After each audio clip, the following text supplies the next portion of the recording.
Now, for more on India's stance in this conflict, we are now being joined by Ashok Sajjanhar, a former Indian diplomat from New Delhi. Sir, thank you so much for joining us on WION at this hour. My first question to you, as we understand, India's Prime Minister Narendra Modi and the Russian President have held talks. Tell us your assessment of the same and what should be India's stance in this escalating conflict.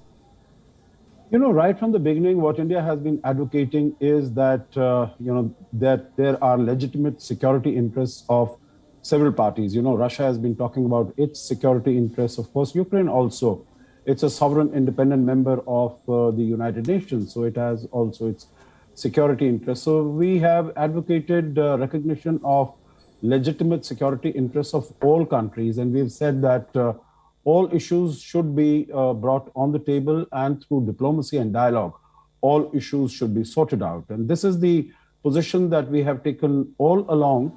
We even yesterday or just a couple of days ago, when the two provinces of Ukraine were recognized as independent states, Luhansk People's Republic and Donetsk People's Republic by Russia, then also we had said that there should be de-escalation, there should be exercise of restraint. So this is what we have been advocating. And of course, as you mentioned just now in the conversation between Prime Minister Modi and President Putin, we've also underlined the fact that we have currently about 16,000 Indian nationals, including large number of Indian students, and they need to be evacuated from there. So we would need support and help to bring them either from Kyiv, through Kyiv, or through the neighboring countries from Poland, Slovakia, Hungary, or Romania. Use air flights from there. Absolutely. Now, Ambassador, my next question to you. We earlier heard the Ukraine envoy to India clearly say that he wants some kind of intervention from India to play a major role as a peacekeeper in this crisis. So how should India proceed going forward? What can it do? What will be its role in in a sense, trying to douse tensions, given its close proximity to both Russia and the United States? Yeah, you're very right. India has excellent relations with both Russia. You know, they have been time-tested, long-standing historical relations between India and Soviet Union, and now India and Russian Federation. And also for the last 22 years with the United States also. United States has today emerged as the most significant and the most consequential partner of India. So India is very well placed to speak with both these conflicting parties. So we have, and India is also today a non-permanent member of the UN Security Council for this year. And we have been taking our position. We have been interacting with all concerned parties. Yesterday, as you mentioned, Prime Minister spoke to President Putin.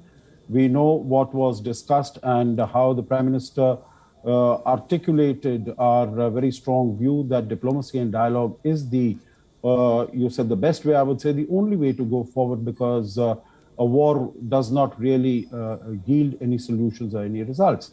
Then Dr. Jaishankar, the External Affairs Minister, spoke to his Russian counterpart, Sergei Lavrov. Right. And there also it would have been a similar conversation. And then there was also a conversation between Antony Blinken, the Secretary of State, and Dr. Jaishankar.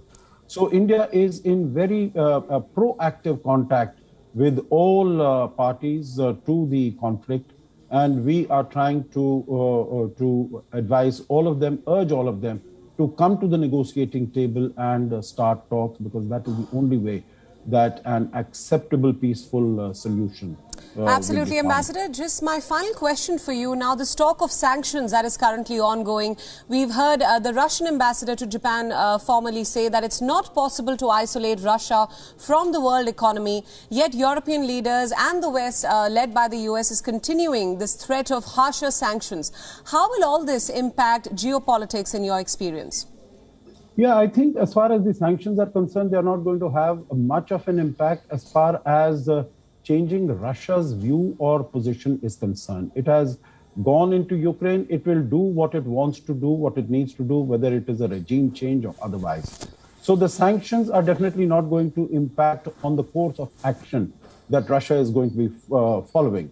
And the second point is that Mr. Putin and the Russian Federation, the leadership, would definitely have factored in the impact of the Russians. They would have known that sanctions are coming. There is no way that they would be able to escape sanctions. After all, they've been dealing with the sanctions after the 2014 annexation of Crimea. Before that, the declaration of independence of Abkhazia and South Ossetia and Georgia in 2008. So Russia is used to dealing with sanctions. So they would be able to, in a manner of speaking, in the medium term, they'll be able to take it in the stride. But as far as the impact on the world is concerned, we have seen it already yesterday, although the markets are stabilizing a little bit. But the economies are going to be very severely adversely impacted. The energy prices, gas, oil, etc., those prices are going to go up. And countries which are significant importers like India, they are going to be adversely affected. Last point on this, the non-certification of Nord Stream 2, that of course is going to have an impact going forward as far as Russia is concerned, but then Russia will be able to benefit as a result of the rise in energy prices. We've seen from $95, $96 a barrel of Brent crude, it increased to 104 yesterday. So gas prices will also rise, Russia will benefit. And if it is not able to supply to Europe going forward, China is a huge market. It's an insatiable hunger for energy. So it'll be able to. So I think in the short term, there might be an impact, but the world economy, although I feel that it should be focusing on dealing with the COVID-19 impact and the energy and the health crisis as a result of that, but it'll have to face this also. And definitely the developing countries would be very seriously adversely impacted by this. Absolutely. Ambassador, thank you so much for speaking to us on WION World is One. Thank you. WION World is One is now available in your country. Download the app now and get all the news updates on the move.